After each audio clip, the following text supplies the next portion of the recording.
tous, j'espère que vous allez bien. Dans cette vidéo, on se retrouve aujourd'hui pour discuter des 10 astuces qui vont vous permettre de faire des économies quand vous faites vos courses sans pour autant renoncer à la qualité des ingrédients que vous achetez. Ces conseils sont personnels, ils sont basés sur mon expérience et ne s'appliquent pas forcément à tout le monde. Mais si vous avez des astuces qui ont marché pour vous, alors n'hésitez pas à les mettre en commentaire, mais également à liker ma vidéo et à vous abonner. Rentrons maintenant dans le vif du sujet. Le premier conseil, c'est de faire une liste de courses. Ça a l'air super évident comme ça, mais je vous garantis que faire une liste de courses est juste la base. Ça permettra en effet d'avoir les idées claires sur ce dont vous avez réellement besoin. Et si vous n'avez pas le temps ou juste la flemme de faire une liste de courses, vous pouvez tout simplement accrocher une petite feuille sur vos frigos et noter à chaque fois qu'il vous manque un ingrédient tout au long de la semaine. Ça vous permettra, quand vous irez faire vos courses, de n'avoir qu'un seul objectif, c'est-à-dire de rayer tous les ingrédients sur votre liste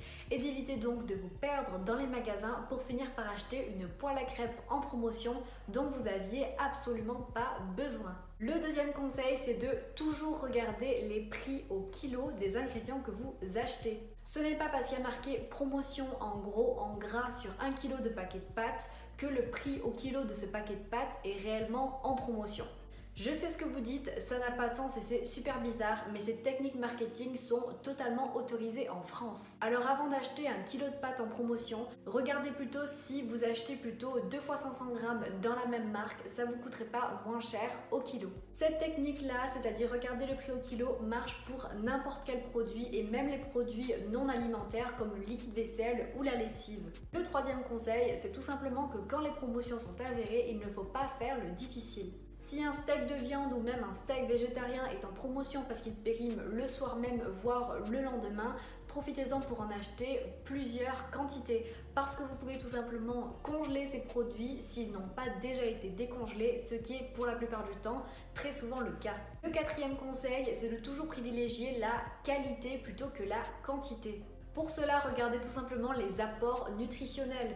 Il est vrai qu'à première vue, des pâtes blanches ou du pain blanc coûtent beaucoup moins cher que du pain complet ou des pâtes complètes. En revanche, et comme vous allez vite vous en rendre compte, les pâtes complètes ont beaucoup plus d'apports nutritifs que les pâtes blanches. Il y aura par exemple beaucoup plus de protéines ou encore de fibres dans les pâtes complètes. Pourquoi je dis ça? Parce que ça vous évitera tout simplement en mangeant des pâtes complètes d'éviter d'avoir encore faim alors que vous avez mangé une plâtrée de pâtes carbonara. Ceci marche tout aussi bien pour les pâtes que pour les viandes ou encore les yaourts. Et si vous n'êtes pas familier avec le décryptage nutritif, vous pouvez tout simplement télécharger des applications gratuites et scanner vos produits en utilisant des applications comme Lifesum ou Yuka qui vous permettront de manière simple de savoir si votre aliment est riche ou pas.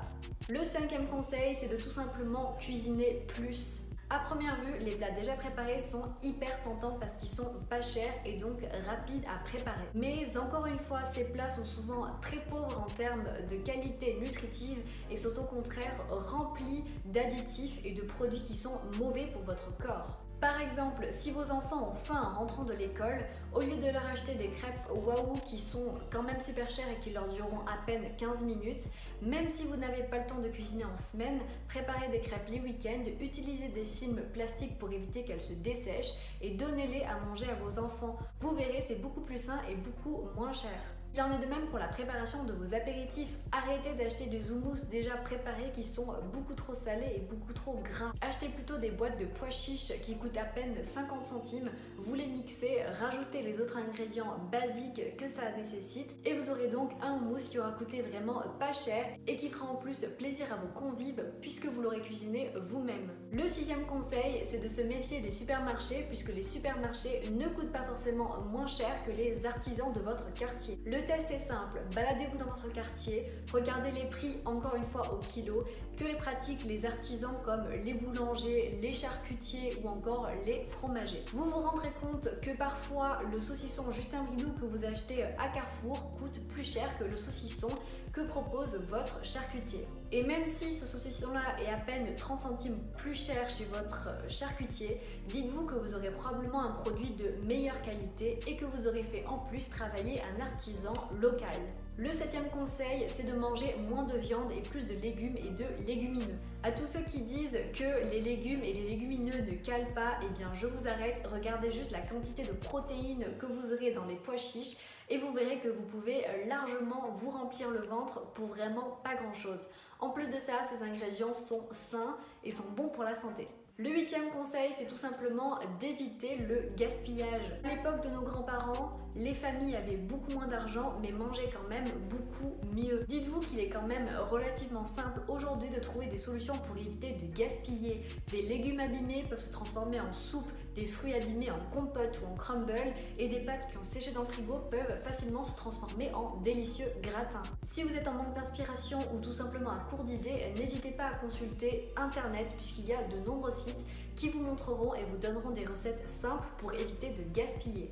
Le conseil numéro 9, et je sais qu'il ne s'applique pas à tout le monde, c'est d'utiliser ses tickets resto pour régler ses courses. Si vous avez, grâce à votre travail ou bien à vos parents, la possibilité d'avoir des tickets resto, servez-vous-en plutôt pour régler vos courses plutôt qu'aller manger des sushis sur un coup de tête un samedi après-midi.